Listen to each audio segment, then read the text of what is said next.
Vous écoutez On lit pour vous.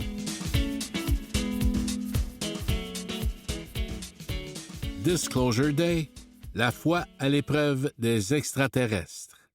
Un texte de Loïc Bizeul, paru le 24 juin 2026, dans Présence, Information religieuse.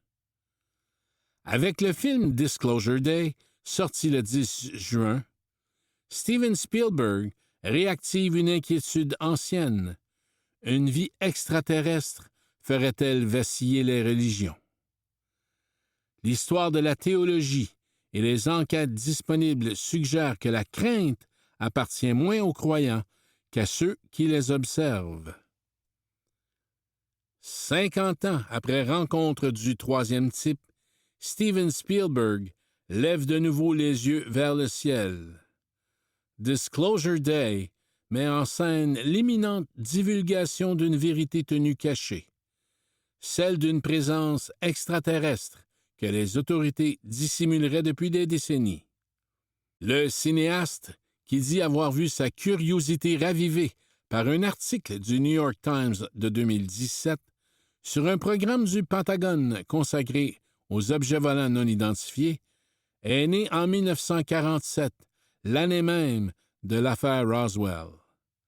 Écrit par David Koepp et mis en musique par John Williams, le film tient autant du thriller paranoïaque que du film d'Aliens.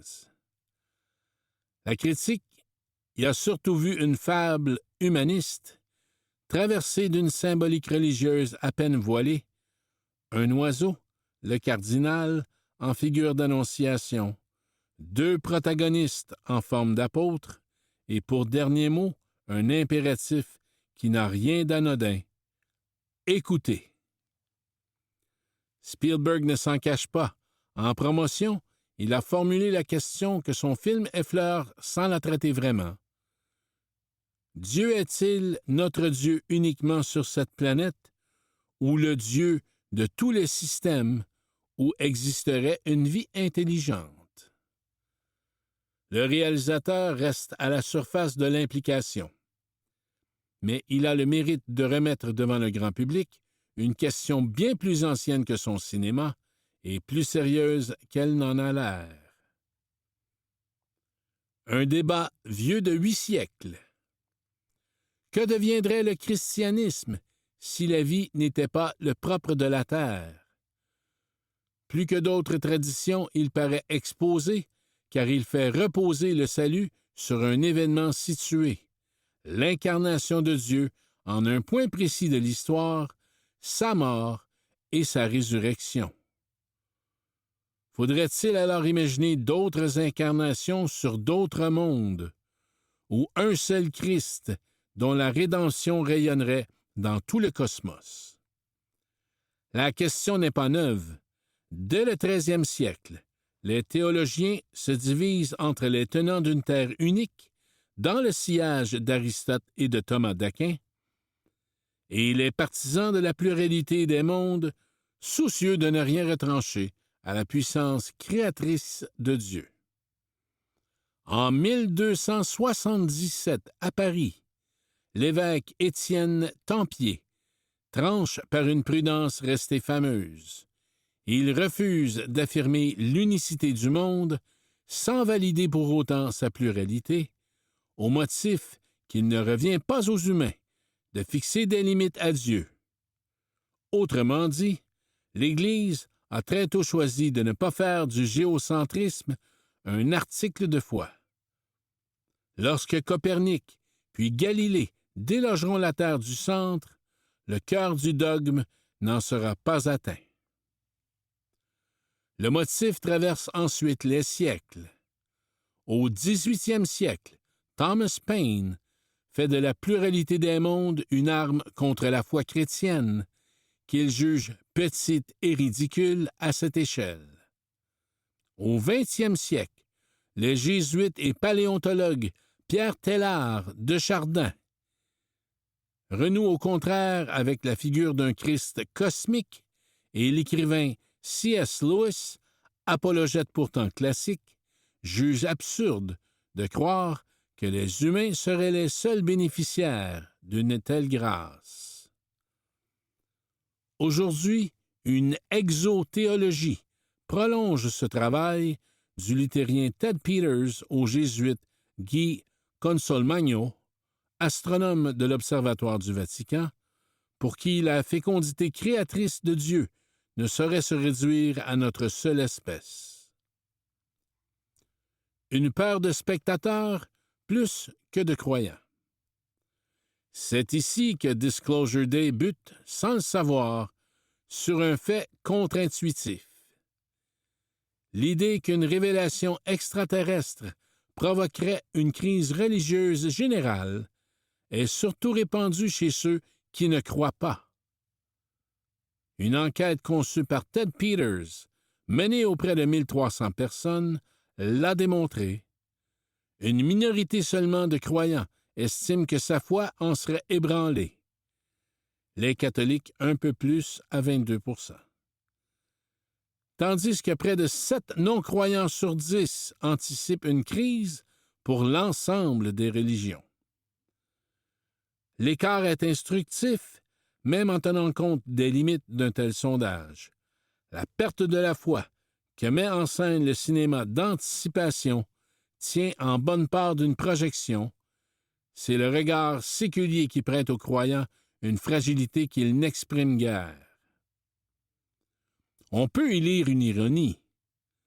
Le scénario d'une science venant enfin réfuter la religion est lui-même une vieille espérance, dotée d'une structure quasi-religieuse, l'attente d'une révélation qui viendrait tout changer. Le titre du film le dit sans détour. Disclosure, c'est la divulgation, mais le mot français qui s'impose, révélation, est d'abord théologique et apocalypse signifie littéralement dévoilement.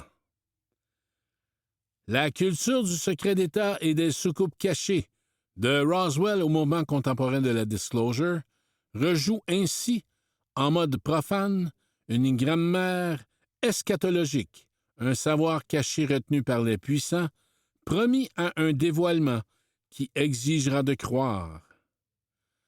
La vraie question, qui est mon prochain? Reste un débat plus durable que la cosmologie et que le film touche peut-être malgré lui. La rencontre d'une altérité radicale ne menace pas tant les dogmes qu'elle ne rouvre la question des frontières de la communauté. Qui compte devant Dieu? Qui est mon prochain? À qui devons-nous quelque chose? Les chrétiens du passé ont déjà affronté cette épreuve. En 1550, la controverse de Valladolid, qui suit la découverte des peuples des Amériques, ne porte pas sur l'astronomie, mais sur le statut de l'autre. A-t-il une âme? Faut-il l'évangéliser? Peut-on la servir? C'est à cette mémoire que renvoie la crainte de C.S. Lewis, qui redoutait qu'une rencontre avec d'autres mondes n'exporte notre péché et un nouveau colonialisme.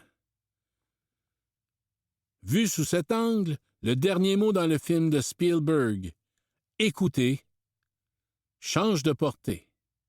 Il ne désigne plus seulement l'attente d'un signal venu des étoiles, mais une disposition, la capacité d'une communauté à recevoir ce qui la déborde sans la réduire à elle-même. La grande énigme du cosmos rejoint alors une question très terrestre et très ancienne que les sciences sociales connaissent bien. Comment un groupe humain accueille-t-il l'étranger et l'invérifiable? C'est sans doute le service le plus utile que rend Disclosure Day. En croyant parler d'extraterrestres, le roi du divertissement ravive un débat que les théologiens avaient eu la sagesse, dès le Moyen Âge, de ne pas trancher. Non parce que la foi craindrait les astres, mais parce que la véritable épreuve n'a jamais été là où le grand spectacle la situe. C'était Disclosure Day, la foi à l'épreuve des extraterrestres, un texte de Loïc Bizel paru le 24 juin 2026 dans Présence, Information religieuse.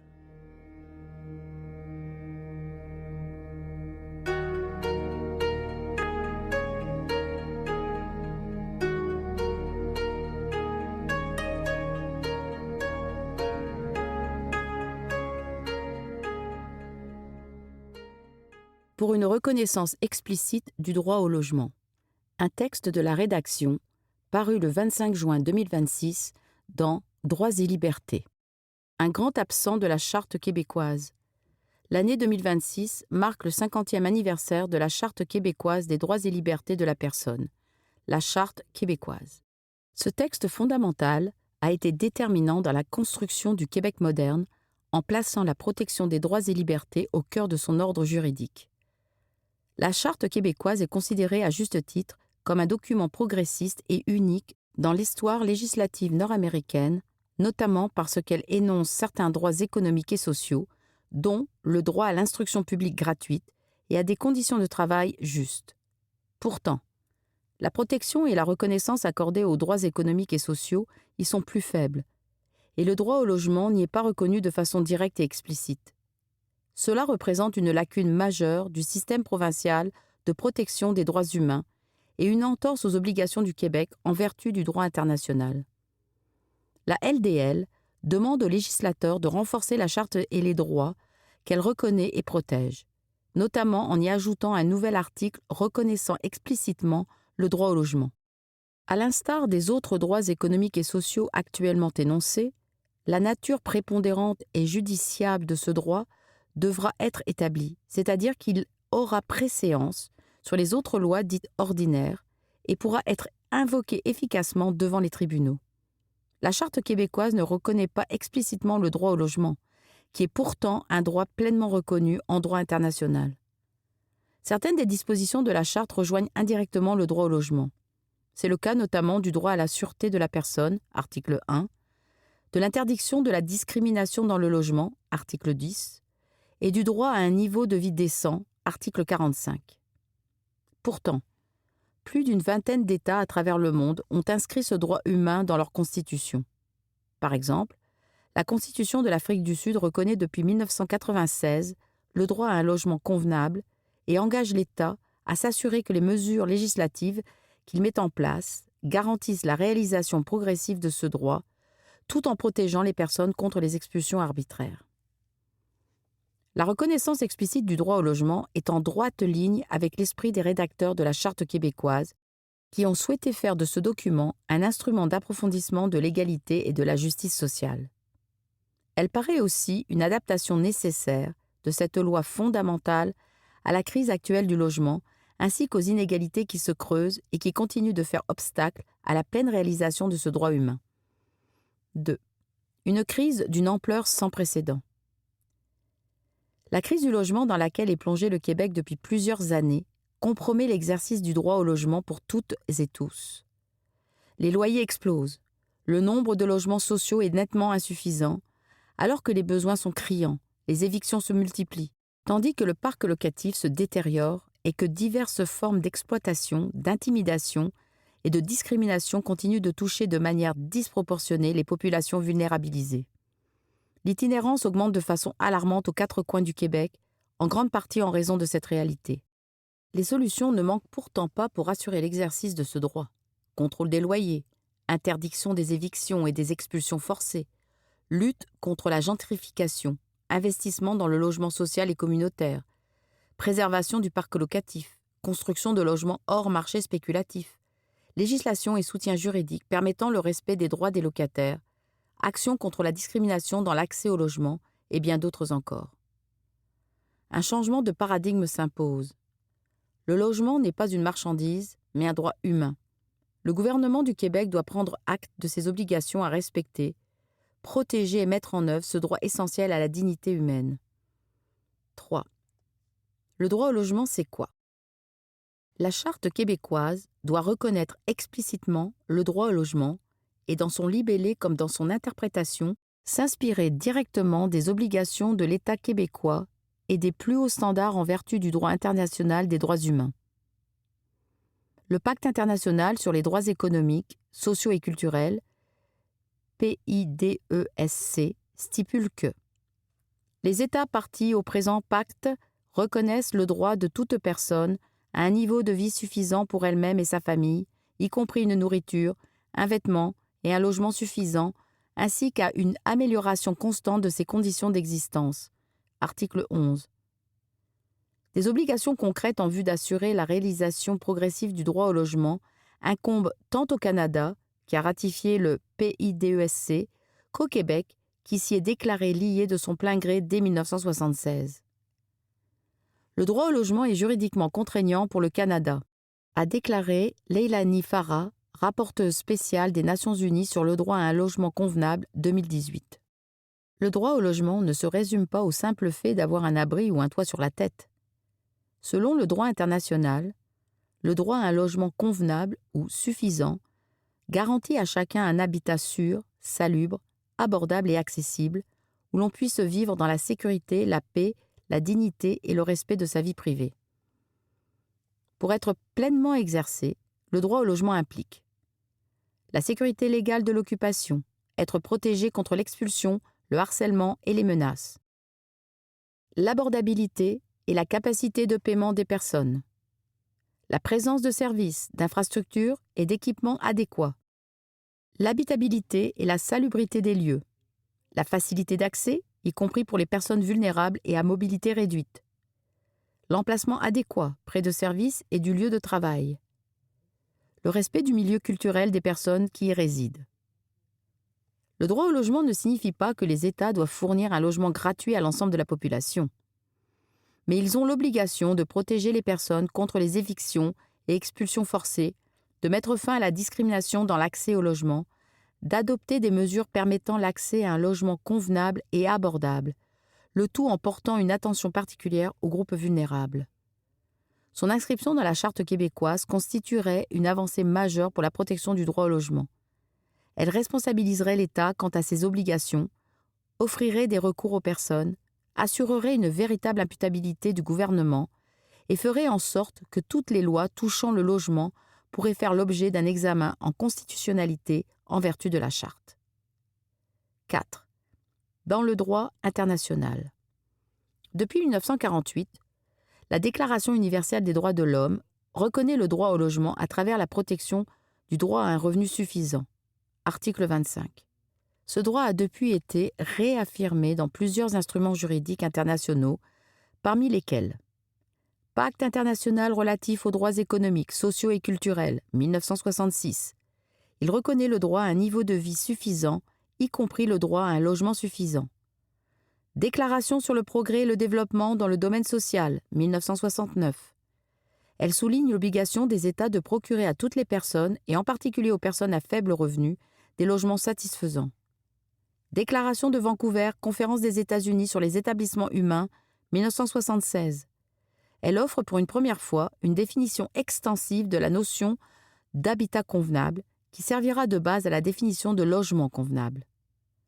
Observation générale numéro 4, 1991 et numéro 7, 1997 du Comité des droits économiques, sociaux et culturels. Elle identifie 7 caractéristiques pour répondre aux critères d'un logement suffisant ou convenable et rappelle que les évictions et expulsions forcées sont des violations de ce droit. C'était pour une reconnaissance explicite du droit au logement, un texte de la rédaction, paru le 25 juin 2026 dans Droits et libertés.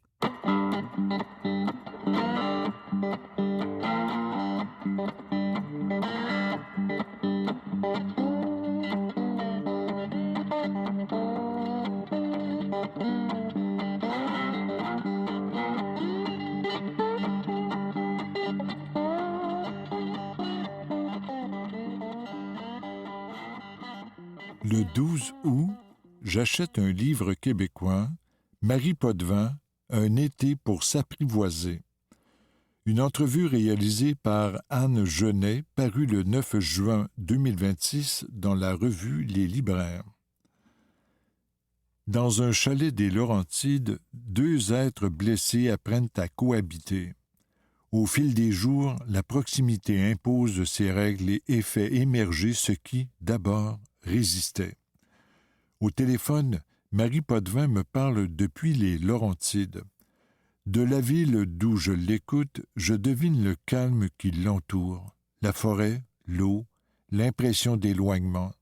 Rien d'étonnant alors à ce que « Donne-moi juillet » s'ancre loin du milieu urbain. Dans ces lieux retirés, une dynamique particulière s'installe. Les liens se resserrent, les tensions se déplacent, l'intime affleure. L'autrice connaît bien cet univers. Elle possède elle-même un refuge de ce type, qu'elle a en quelque sorte prêté à ses protagonistes.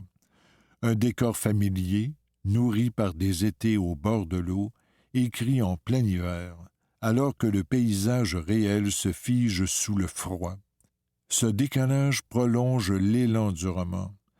Créer un espace à part, propice à l'émergence des émotions, comme si l'écriture devenait une saison recréée, un lieu où se rejoue l'expérience de l'attachement. La proximité comme moteur. Le roman débute par une cohabitation inattendue entre Max et Rosalie, contraints de partager un même espace, chacun avec ses blessures. Point de départ efficace, inscrit dans une tradition bien connue de la romance, que l'autrice exploite avec finesse. La cohabitation forcée oblige les personnages à se confronter. Ils ne peuvent pas s'éviter, explique-t-elle. De cette proximité naît une pression sourde, faite d'évitement, de friction, mais aussi d'une attirance qui s'impose peu à peu. Elle ouvre également sur des moments légers, presque ludiques, où le rapport se redéfinit. Jour après jour, les gestes les plus simples, partager un repas, croiser un regard, s'apprivoiser en silence, deviennent autant d'occasions de faire évoluer la relation. L'histoire progresse lentement. Les protagonistes s'observent, se testent, s'essaient à vivre ensemble avant même de se cerner. Cette lenteur confère au récit une densité particulière, ancrée dans le quotidien. Le vertige des premiers emballements. Au-delà du dispositif, l'intensité de l'effervescence porte l'ensemble. Chez Marie Potvin, la romance s'attache à ce seuil fragile où tout commence. Hésitation, impulsion, premier frisson. Dans la vraie vie, combien de fois on va vivre de tels élans amoureux, alors qu'avec les livres, on peut les revivre à répétition, souligne-t-elle. La fiction devient un espace où explorer, sans conséquence, ce qui échappe au réel ou s'y dissipe trop vite. Ce qui la touche, c'est l'exaltation qui émerge au début d'une rencontre, les papillons, l'incertitude, le désir de voir les protagonistes aller l'un vers l'autre malgré les obstacles. On cherche à comprendre ce qui les fera se trouver, ce qu'ils accepteront d'exposer à l'autre, quels renoncements s'imposeront. Dans son écriture, elle provoque ces moments d'euphorie, surprend, attendrit, en jouant sur les contrastes entre distance et rapprochement. Une tension traverse l'ensemble. Dans les romans, on peut aller plus loin que dans la vie réelle, se soustraire aux compromis du quotidien pour atteindre une expérience plus aiguë. La romance répond à un besoin simple, celui d'aimer, d'apprécier le processus par lequel quelque chose se noue entre deux êtres, se transforme et se risque, et de le revivre, encore et encore.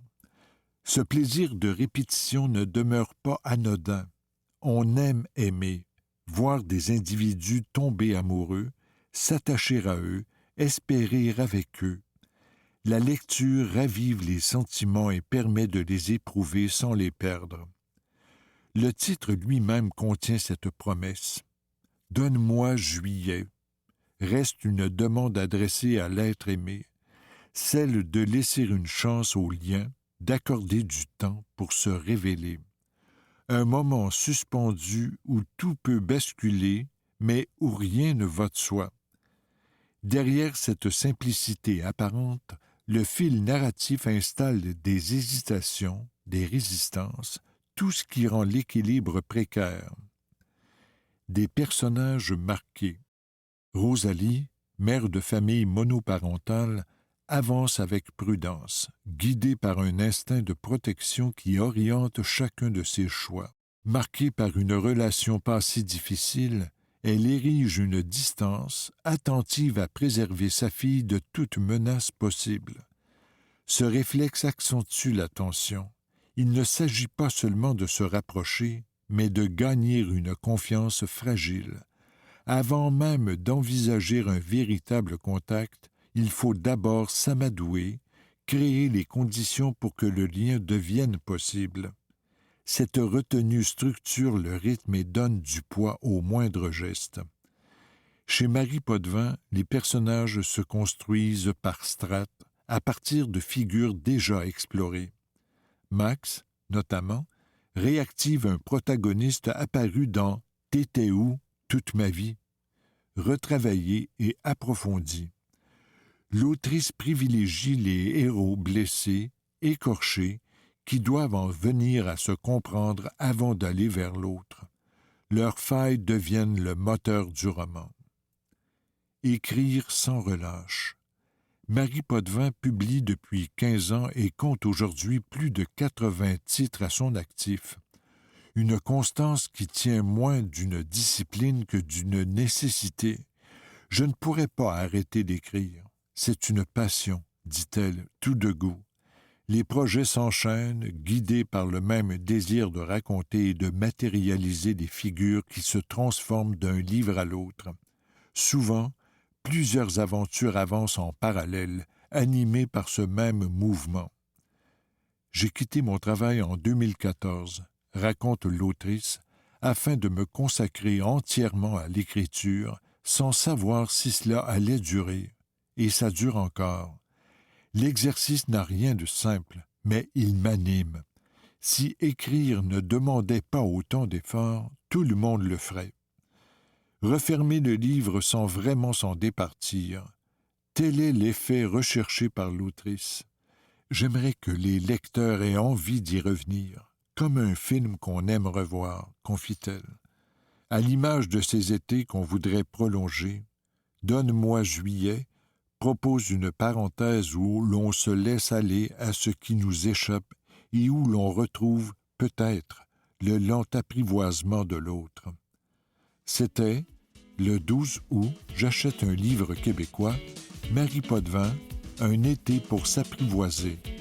Une entrevue réalisée par Anne Genet, parue le 9 juin 2026 dans la revue Les Libraires.